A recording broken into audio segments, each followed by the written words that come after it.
And we want to talk today about a great story we have, how someone actually ended up buying Google.com. So we'll save that for the end. We're going to start off with news you can use, helping you be a better domain owner, investor, and industry participant. And today I want to give a hat tip to Mike Birkins at thedomains.com.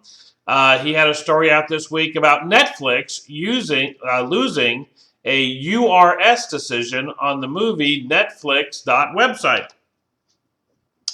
And it was kind of a surprise, and he was like, "Boy, I really can't understand it." And after reading it, I wasn't too sure about it too. But I thought I'd use this as an opportunity to go over some basic rules about UDRP, URS, and domain names.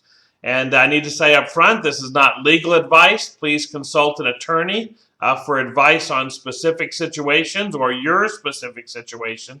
We have a tremendous wealth of very strong domain owner-oriented and domain owner-favored attorneys in our business.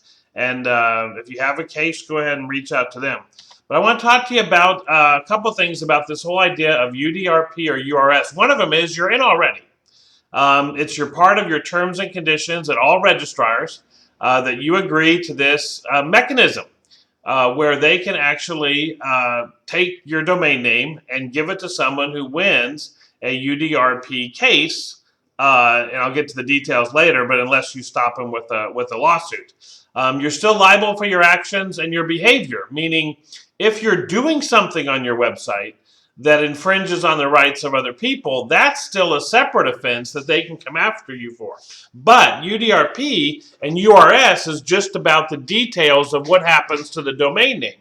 And it comes from the idea that at some point in time you could just hide and never respond and just never do anything. So they needed a mechanism that without you even responding or anything happening, the winner of a domain name dispute can be able to take the domain name. My first time I came into contact with UDRP was when I applied for .kids back in the first new TLD round back in 2000.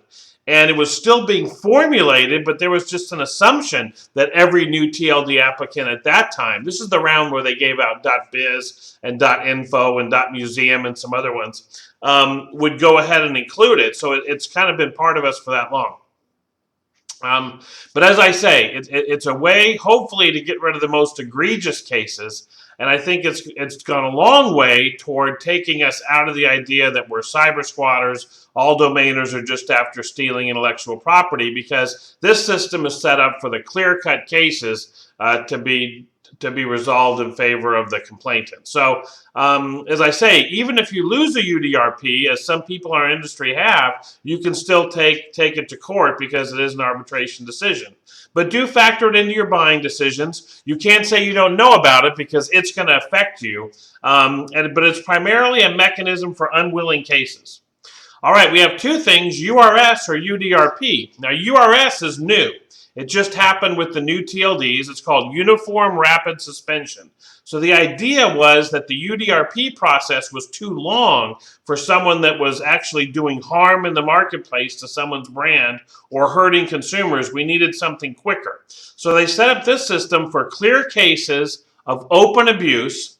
The rules are stricter on how you get to go through this fast track or kind of like express lane. So it's set up to be literally an 18-day process. Everything's done in English, so you don't have this translation delay. It's for new GTLDs, and you can't use it on .com. So the decision we're going to talk about later for Netflix.website was under URS, but it has some of the same hurdles that have to be met by the complainant as the UDRP. So the UDRP is the bigger process, Uniform Rapid Dispute Policy. This actually transfers the domain name to the complainant, whereas the first one just suspends the domain name so it can't be used. The second one, UDRP, you have a choice of providers, so you can go to different places. It's about $1,500. You actually, if the person who's being asked to give up their domain name wants to, they can go to a 3-person panel. That ups the fees to almost $5,000. And the UDRP is available for all global TLDs new GTLDs and many CCTLDs. So what are the parties? You have the registrar. Once the registrar is notified that a case is under UDRP or URS, they kind of freeze the domain name. Some registrars will actually charge you a fee if this happens for their work and having to freeze the domain name. But it's an important due diligence aspect. If you're ever buying a domain name that you think is suspect, without the seller really telling you, you sometimes need to ask or say, is this domain part of a current or existing UDRP process? So the complainant brings the case. That's the person who's saying, my rights are being infringed on. They pay the fee. The respondent is the domain owner, so kind of like the defendant. But they didn't want to say defendant because that makes you think you've done something wrong. You're just the respondent. So complainant, respondent. Then we have the panelist, either a sole panelist or a three panelist, and they're the person who's deciding. So their job is to enforce the rules of the process, and then also take from an overall process. All right. So what happens under URS, which is this expedited UDRP process? Three things have to happen. The registered domain name has to be identical or confusingly similar to a word mark. So that's the first requirement. So the complainant has to hold a valid national or regional registration. It has to be validated through some type of court proceeding, or it can be specifically protected by a statute or treaty. So they have to have a valid trademark. Requirement 2, the registrant, the complainant has to assert and be able to show that the registrant has no legitimate right or interest to the domain name. Now, this is actually immediately before you buy the domain name. So were you doing business under that name? Were you selling goods or services? And the complainant has to show that you have no rights, and they have to win there. And then the third requirement is that they have to show that the domain name was registered and being used in bad faith. So they have to win on all three to be able to have the domain name either suspended or transferred to them. Again, under URS, it gets suspended. Under UDRP, it gets moved to them. All right, so what can you do? Well, you can actually research and read these cases, and I would encourage you to. You can go to wipo.int, and we'll put this link down below, and you can either work your way through the things or just go to this link, and you can search cases. You can search cases by the trademark, by the domain name. It's a good way to tell if different companies have been aggressive in pursuing UDRP cases on their marks. I would encourage you to read some cases that are clear-cut wins for the complainant, where it's either a world-famous mark like McDonald's or Coca-Cola or something. Someone obviously was buying it to steal traffic, and just see how that process went. And then I would also encourage you to read some clear-cut losses. I think ones where either Rick Schwartz used to do a great job of kind of the Hall of Shame of cases that should never even have been brought. I think it's good to read cases where there was a three-person panel on a generic.com. So what that means is you're going to get three opinions, you're going to get a lot of work going into it, and you're going to get the whole issue of is a name generic or trademarked or both. And then I would also read ones on famous trademarks where people had things appended to them and tried to do fair use or things that might be part of your own domain name strategies. One of the other ones you should read are anything involving Nat Cohen and telepathy on letter names, where people have tried to go after their names. They've done an excellent job of both defending the names in UDRP proceedings as well as in court. All right, so Page's points. News you can use, Page's points. Let's be careful out there. Negative cases against you, I think, can tarnish your image because whenever someone else comes at you, they're going to say, well, you lost this UDRP case. You're obviously in the business of registering names in bad faith. And I don't think most of us are. I think we're buying them for their generic or resale value. It's also very important, I think, to be informed of the specifics for the jousting that occurs that goes on. When someone contacts you to buy a domain name, and they're trying to throw out, oh, this is our trademark, oh, we can get this from you anytime we want. And they kind of have their ammunition that they've either read about or become an expert by reading Google or their attorneys told them. And you need to have, I think sometimes you need to be calm, you need to be responsive, professional. You don't want to dig yourself in a hole and do anything during this process that could harm your case later on. But I think it does help to have a little bit of ammunition to at least show them that you're aware of the specifics that have to be done in the UDRP process. So if someone says, well, I don't need a trademark, I can just say that I've used it for a long time. And you can say, no, I'm pretty sure that, one of the 3 requirements is you need to have a trademark. And then someone can say, yeah, but I know you did this and I know you did this. And you can say, no, here's the 3 requirements. And I think, normally you don't want to say anything in a situation that could be litigious down the road. But I think at least being informed may help you with some of this initial jousting. I think there's a cost-benefit ratio for different names that's both good and bad. I think the bad part about it is where people have said, well, it's only $8, and even though I probably lose a WIPO case, maybe that company will call me up and buy the name for $2,000 or $3,000. But I think the risk sometimes can be that they may not call you. They may just send a cease and desist. No one likes to get the mail, that in the mail. Not all registers will allow you to delete the name. And so, be aware of it. I think if you do get a case filed against one of your names, I would strongly encourage you to use a domain name oriented from our community attorney to represent you. I think for a general purpose attorney to get up to speed on the specifics and the language and what's been successful in winning domain names, I think is hard to do. Now, you may want to hire a domain specialist for this through your general attorney or someone that you have a relationship with, but I would use someone who's a specialist in defending cases for respondents in UDRP proceedings. I think overall this does help our business. I think for us to be able to tell people that there is a process for egregious times when people just grab famous mark domain names to try to steal them or use them or something like that. I think it is overall good for our business. I will say, though, that this new influx of domain investors that we have coming from China, I don't think they have a clue about this process. We've seen some famous name sales in .com of Chinese famous people and famous marks go for tens of thousands of dollars, and I don't think that the intellectual property owners know that they have these rights, and I don't think that the registrants know that the names could potentially be taken away. So it's definitely the Wild West, and it's more like 2000, 2001 with our new investors. So anyway, let's get back to this Netflix thing.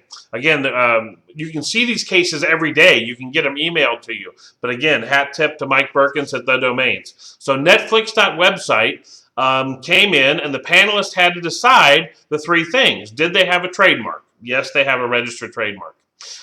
Did the respondent have a business use for the domain name? So the respondent wrote back and said, this name's expired. I don't even own it anymore. I used to have a forum on there to talk about movies and stuff. So this is the idea that, well, yeah, I bought it, but I was going to use it to talk about movies and things like that. And I think in this case, they said, well, listen, if they have a famous mark and you're using their famous mark to talk about movies, that's maybe not a fair business use. Plus, we're trying to decide if you still are using it or if you're not using it. But in general, they ruled against the respondent on this set and said, no, you don't have a fair business use for that name. Because if the only way that you're going to talk about movies on your website is to call it Netflix.website, you're imposing on the rights of this other company. And then they came down to, is the domain name being used in bad faith? And again, the respondent is saying, I don't even own it. It's been taken over by another company. I think in this case, it was GoDaddy registered. By the time the decision came out, the domain was expired. But at the time it started, it wasn't really expired. So that was kind of interesting. So I think normally when we read these cases, you see a clear-cut win, and then you see bad use and bad faith, and the arbitrator just kind of rolls over on that one and says, yes, it's being used in bad faith, and awards the name back. But in this case, because of the uncertainty of whether or not it was being used or not being used, or maybe expired, or there wasn't anything on there, the deciding panelists said, I can't tell if it's not being used in bad faith. And this is what we rarely see, is a tie going to the runner in baseball, a tie going to the respondent Most of the time, it seems, at least from the way I've read the cases, when there's any uncertainty or there's a tie, it usually goes in favor of the respondent or the complainant, especially if they won the first two, and then you'll just see this decision like most of us would expect this decision to go against it. So, but he said, no, it's not clear if it's being used in bad faith. Therefore, the complainant hasn't proved all three, and they have to prove all three. So again, that's the biggest burden that's put on the complainant here, is you can't just kind of win, you have to win in all three. So you wonder why. Why did such a clear case with the famous mark, one of the most famous marks we have, not go through the URS system? And normally, as I say, the tie does go to the complainant. But I think in this case, we may have had a situation where the URS is only supposed to be used for clear-cut cases. In other words, it's not supposed to make policy. I think, and sometimes the panelist isn't really being paid to think a bunch on it. They're supposed to be able to just enforce existing dogma, existing best practices in clear-cut cases. So in some ways, I think that this case is a situation where the complainant is almost encouraged to go back and file a UDRP, which I think in the totality of the situation, they may win. Again, just my opinion. And the fact that there was some uncertainty of who owns the domain name, whether it was expired, whether it was being used in bad faith, that he just said, well, I'm not saying that it shouldn't win, but it's not for URS. It's not a clear enough case for a URS win, which again is surprising to most of us that would think, oh boy, Netflix, that website, give it to them. But I think it does bring up a very interesting point, which is when your domain name expires, your registrar actually renews that name for a future period, another year. And then it's only when in .com and some of the other TLDs, it's only when that they ask for a refund of those fees by turning the name back to the registry that the expiration date actually goes from like 2015, goes to 2016, then comes back to 2015. So I think it's interesting because in this case, who really owns it during that grace period? Now, the registrars are moving the name to their name servers and sometimes changing the who is to privacy or to their unpaid names department or something like that. So I think this was an interesting case that brought that up. So in this case, I think it was an idea that it wasn't the right venue, URS. I think the panelist was basically saying you should have gone UDRP. I almost didn't get paid enough to be able to make a clear-cut decision, and that's the only reason I can think that this one didn't go Netflix's way. All right, big story today. Hat tip to Domaining for picking up a blog post about a guy who registered Google.com. The main Google.com. I know they're going to use alphabet.xyz, but Google.com, which all the third-level Google Apps websites are run off. Everything's run off. A guy named Sam Mayved, if you read his LinkedIn post, he registers Google.com through the Google registrar, pays for it, gets a receipt on his Discover credit card statement saying he paid for it, gets it is in his account, and actually starts receiving messages as if he were the network operator for Google.com. Amazing. Now, in this case, it was very non-malicious. He reported it to security. He's actually an ex-employee of Google. He was just testing out the Google registrar interface, but actually started receiving stuff whereas if he was the owner of Google.com for that small amount of time. And I think it brings up the idea that the registrar process has become much more involved, whereas at the beginning, it was simply an issue of taking a shopping cart, processing a payment, and there was a big thing where you only want to process the payment if the name's available and can be given to the registrant. And at the same point, you don't want to take the name from the registry until you know if the registrant has paid for it. Well, now if you bring in, especially with the new TLDs, all kinds of premium pricing, you bring in whether names are being auctioned off, whether names are in some of the partner programs like the DLS or MLS from Sado and Afternic, and in some cases, whether the registrar itself maybe has a premium program. There's a lot more cases these days where names that actually aren't available are being shown as available, And I believe the reverse is probably true. Names that are shown as not available might still be available. So I'm not sure exactly what happened, how they actually sold this guy Google.com, but amazing that they did. Now, they were able to take it back from his account, which brings up another issue that I want to talk about, which is where the registrar, in this case Google, they have their responsibilities as a registrar, but they were also the owner named Google.com. And I've had cases where registrars have taken names from my account that they thought they owned or they want to do for their own benefit. And I think we need to have, on behalf of the whole domain community, a better process for them to be able to have to establish a process, defend later. Like in this case, clearly, everyone agreed we needed to get the name back to Google. But they should at least have to record it, clearly establish it, and there should be some right of appeal. Because what if the case wasn't so clear? What if Google's rights to a domain or some domain that they just, once someone registered it, they said, no, we want that domain, we want that domain. You know, what if those weren't crystal clear and we really don't have any process yet to do that when the registrar is also a party to the transaction? So I hope that happens. All right, we also have each day we'll do a name sales report thanks to NameBio. If you sign up at namebio.com, put your email address in there, you'll get a copy of the daily report that they do of sales that happen. So I thought some interesting ones were with all the hype on letter and number, we also had the letter number idea, the LLN.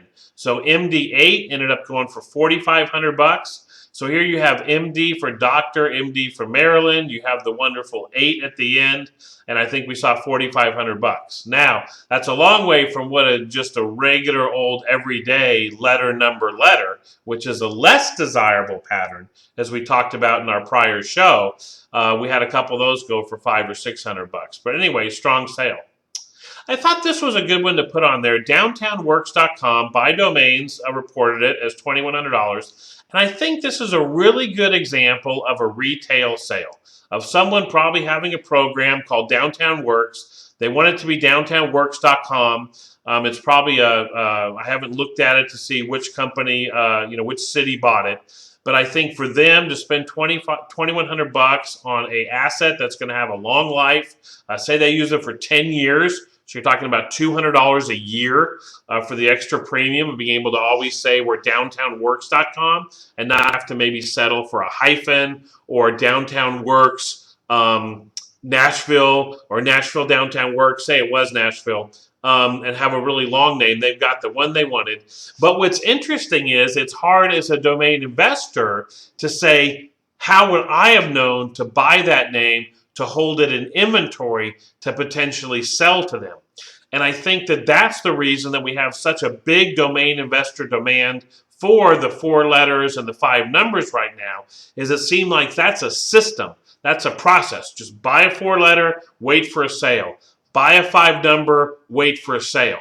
Because for the prices you're paying, you need a retail sale, I believe, to make that be worthwhile, unless you're just flipping among wholesalers.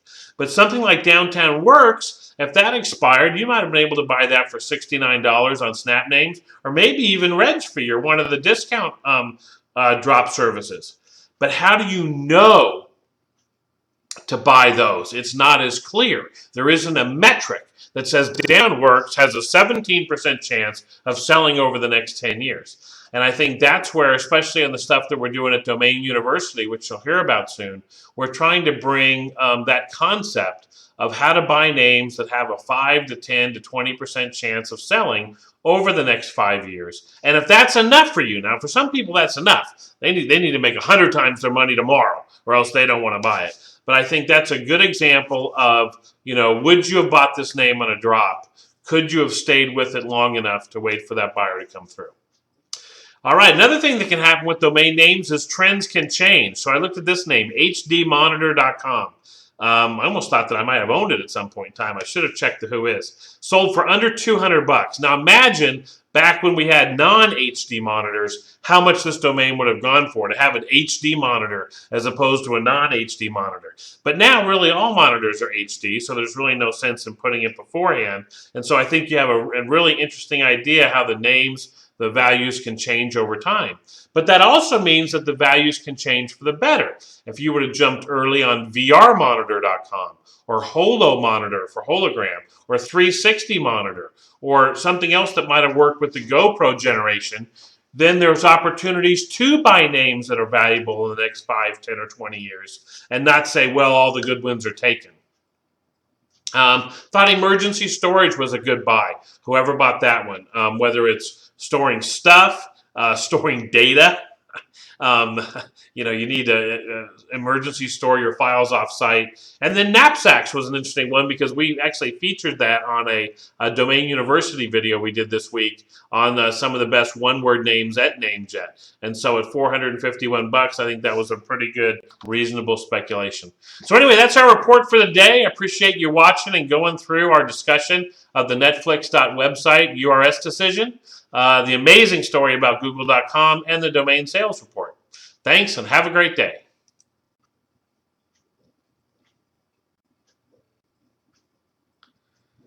All right, this is time of the show where we should be off. So if you're still here, you're lucky.